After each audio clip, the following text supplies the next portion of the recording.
الحمد للہ رب العالمین والعاقبۃ للمتقین والصلاة والسلام علی سید الانبیاء والمرسلین اما بعد فاعوذ باللہ من الشیطان الرجیم بسم اللہ الرحمن الرحیم الصلاة والسلام علیک یا رسول اللہ وعلی آلک واصحابک یا حبیب اللہ۔ قرآن مجید فرقان حمید میں اللہ تبارک و تعالی کا فرمان علی شان ہے، ما یلفظ من قول الا لدیہ رقیب عتید۔ انسان اپنی زبان سے جو بھی بات کرتا ہے تو ایک محافظ فرشتہ اس کے پاس موجود ہوتا ہے جو فوراً اس بندے کا کہا لکھ لیتا ہے، اس کا ریکارڈ کو مرتب کر لیتا ہے۔ زبان انسان کا ایک چھوٹا سا عضو ہے، لیکن پورا انسان اس چھوٹے سے عضو کے نیچے لپٹا ہوتا ہے۔ المرء مخفی تحت لسانہ، انسان اپنی زبان کے نیچے چھپا ہوتا ہے۔ زبان سے اس کا ظہور ہوتا ہے، زبان سے انسان کا تعارف اور اس کی پہچان ہوتی ہے۔ یہ چھوٹی سی زبان پورے انسان کا پردہ ہے۔ اگر انسان خاموش بیٹھا رہے تو ہمیں پتہ نہیں چلے گا کہ وہ عالم ہے یا جاہل ہے، عاقل ہے یا احمق ہے، لیکن جیسے ہی وہ بولنا شروع کرے گا اس کے الفاظ سے ہم بہت جلد اس حقیقت تک پہنچ جائیں گے کہ یہ انسان واقعی میں کیا حیثیت رکھتا ہے۔ کسی انسان کا قدموں کا پھسل جانا وہاں تک اسے نہیں گراتا جہاں تک کہ زبان کا پھسلنا اس انسان کو گرا دیتا ہے۔ زبان کا معاملہ اتنا نرم ہے کہ اس کے ایک لفظ کی وجہ سے وہ انسان ذرہ آفتاب بن جاتا ہے، اور ایک ہی لفظ کی وجہ سے وہ انسان ثریا کی رفعتوں سے گر کر زمین کے گڑھے میں دھس جاتا ہے۔ رسول اکرم صلی اللہ تعالی علیہ وآلہ وسلم نے اس سلسلے میں اپنی امت کو محتاط کیا ہے کہ جب زبان کا معاملہ اتنا حساس ہے تو کبھی بھی اپنی زبان کو حرکت دیتے وقت اس سے نکلنے والے الفاظ پر غور کر لیا جائے اور وہاں پر بے توجہی کا شکار نہ ہوا جائے۔ گفتگو ہمیشہ سوچ سمجھ کر کرنی چاہیے اور شرعی تقاضوں اور آداب کو ملحوظ خاطر رکھتے ہوئے گفتگو کرنی چاہیے۔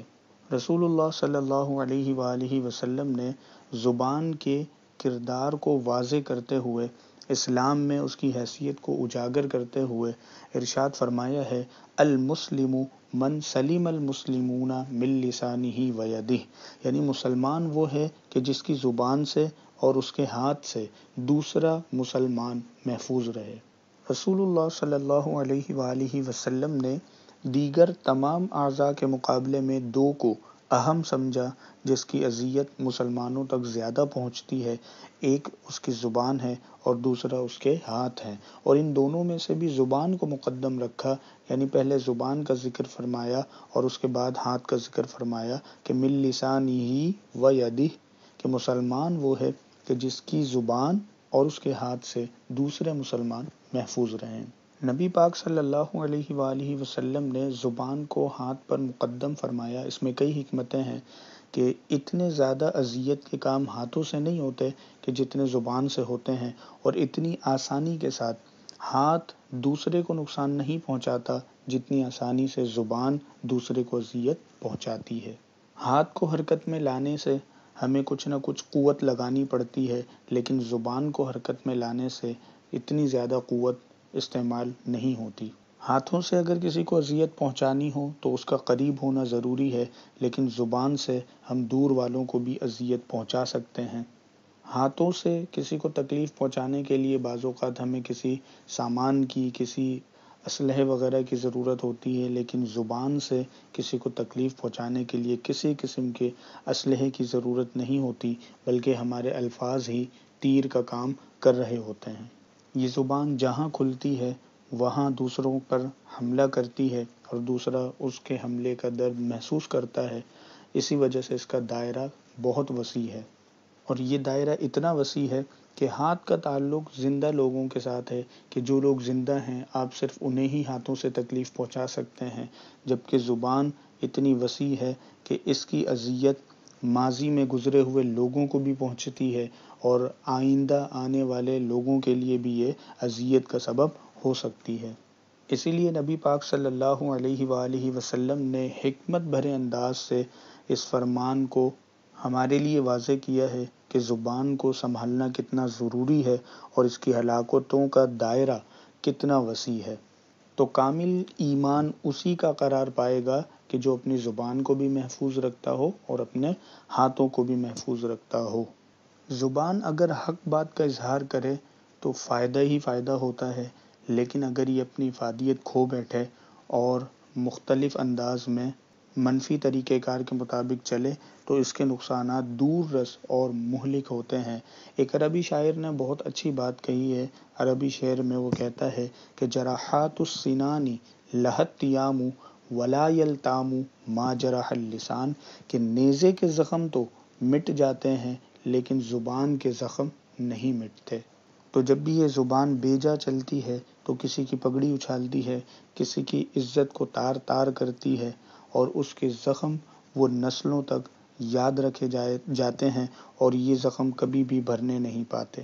زبان کی اہمیت کا اندازہ ہمیں ایک اور حدیث پاک سے ہوتا ہے کہ جس میں نبی کریم صلی اللہ علیہ وسلم نے واضح طور پر اعلانیہ فرمایا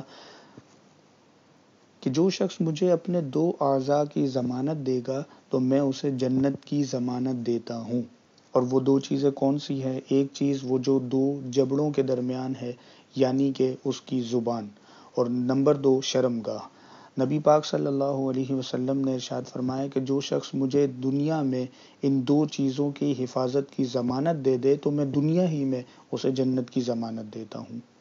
تو یہ زبان ہی ہے کہ جب یہ اچھی بات کہتی ہے اور اللہ تبارک و تعالیٰ کی رضا والی، اس کی خوشنودی والی بات اپنی زبان سے جب بندہ نکالتا ہے تو وہ اللہ کا محبوب ہو جاتا ہے۔ اور یہاں تک کہ بعض اوقات انسان بے توجہی میں بعض الفاظ زبان سے نکالتا ہے کہ اس کا دماغ حاضر نہیں ہوتا، دل متوجہ نہیں ہوتا، ویسے ہی وہ کلمہ اس کی زبان سے نکل گیا، لیکن نبی پاک صلی اللہ علیہ وسلم نے ارشاد فرمایا کہ اگر یہ کلمہ اللہ تبارک و تعالیٰ کے ہاں معتبر ہے، یعنی کہ اچھے الفاظ اس کی زبان سے نکلے ہیں، تو اللہ تبارک و تعالیٰ اس کے درجات کو بلند فرمائے گا۔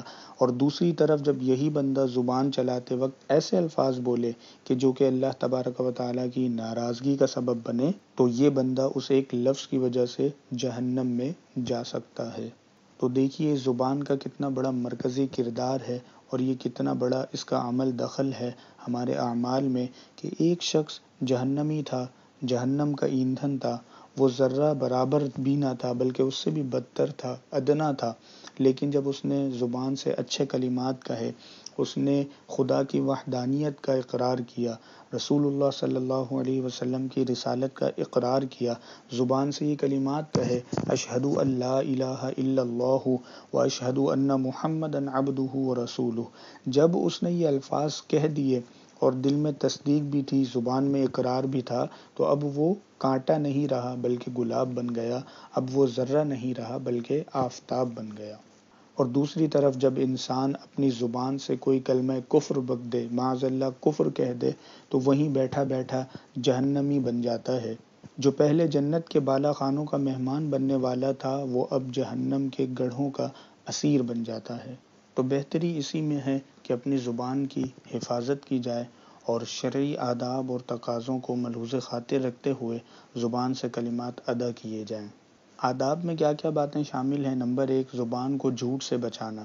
نبی پاک صلی اللہ علیہ وسلم کا فرمان ہے اذا کذب العبد تباعد عنہ الملک، جس وقت کوئی بندہ جھوٹ بولتا ہے تو وہ فرشتہ جو اس کے پاس ہے، جو لکھنے والا ہے، وہ رحمت کا فرشتہ اس کے قریب نہیں آتا بلکہ وہ دور ہو جاتا ہے۔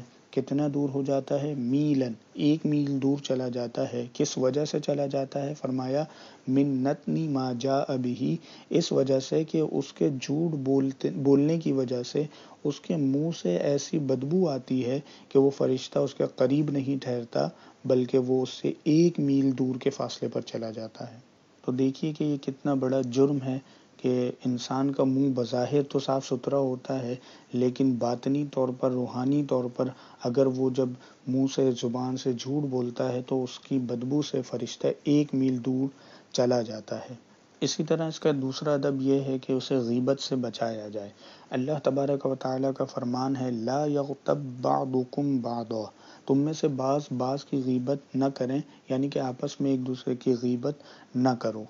کسی شخص کی غیر موجودگی میں اس کے عیوب کو بیان کرنا یہ غیبت کہلاتا ہے، اور یہ اتنا سنگین گناہ ہے کہ اللہ رب العالمین ارشاد فرماتا ہے ایحب احدکم، کیا تم میں سے کوئی شخص پسند کرے گا ان یأکل لحم اخیہ میتا، کہ وہ اپنے کسی مردہ بھائی کا گوشت کھائے۔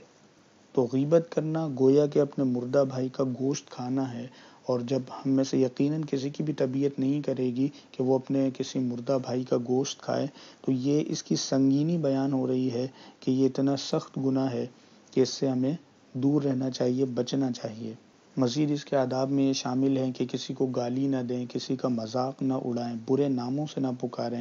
اللہ تبارک و تعالی ارشاد فرماتا ہے لا یسخر قوم من قوم، کوئی قوم کسی دوسری قوم کا مذاق نہ اڑائے۔ عسیٰ ان یکونوا خیرا منہم، کیونکہ ہو سکتا ہے کہ جس پر ہنسا جا رہا ہے، جس کا مذاق اڑایا جا رہا ہے، وہ ان سے کہیں زیادہ اللہ کی دربار میں بہتر ہوں، اللہ کے نزدیک ان کی قدر و منزلت زیادہ ہو۔ ایسے ہی فرمایا ولا نساء من نساء، عورتیں دوسری عورتوں کا مذاق نہ اڑائیں۔ عسیٰ ان یکن خیرا منہن، ہو سکتا ہے کہ جن عورتوں کا مذاق اڑایا جا رہا ہو وہ اللہ کی بارگاہ میں ان سے زیادہ مقبول ہوں۔ آگے فرمایا ولا تلمزوا انفسکم، تم کسی کو تانا نہ دو، ولا تنابزوا بالالقاب، اور کسی کو برے القابات سے نہ پکارو۔ اچھے القابات سے پکارنا یقیناً پسندیدہ عمل ہے، ہر شخص کا ایک اچھا نام ہوتا ہے، اسی سے اسے پکارنا چاہیے۔ اگر اللہ تبارک و تعالی نے کسی کو کوئی خوبی عطا فرمائی ہے تو ہمیں اس کی خوبی اور اچھائی سے اسے پکارنا چاہیے، نہ کہ ہم برے طریقے کے القابات سے اس کو پکاریں۔ کسی چھوٹے قد والے کو چھوٹو کہنا، لمبے قد والے کو لمبو کہنا، تو یہ وہ برے القابات ہیں کہ جن سے عام طور پر معاشرے میں پکارا جاتا ہے، لیکن قرآن ہمیں منع فرماتا ہے۔ ایسے ہی زبان کی حفاظت کے بہت سے آداب بیان کیے گئے ہیں، اور یقیناً ان سے واضح ہوتا ہے کہ یہ زبان ہماری جسم کا کتنا اہم حصہ ہے، اور اس کا کردار ہماری زندگی میں کتنا زیادہ اہم ہے اور مرکزی ہے۔ اللہ رب العالمین ہمیں اپنی زبانوں کی حفاظت کرنے کی توفیق عطا فرمائے، اور اس کے شر سے ہمیں محفوظ فرمائے۔ آمین بجاہ النبی الامین، وآخر دعوانا ان الحمد للہ رب العالمین۔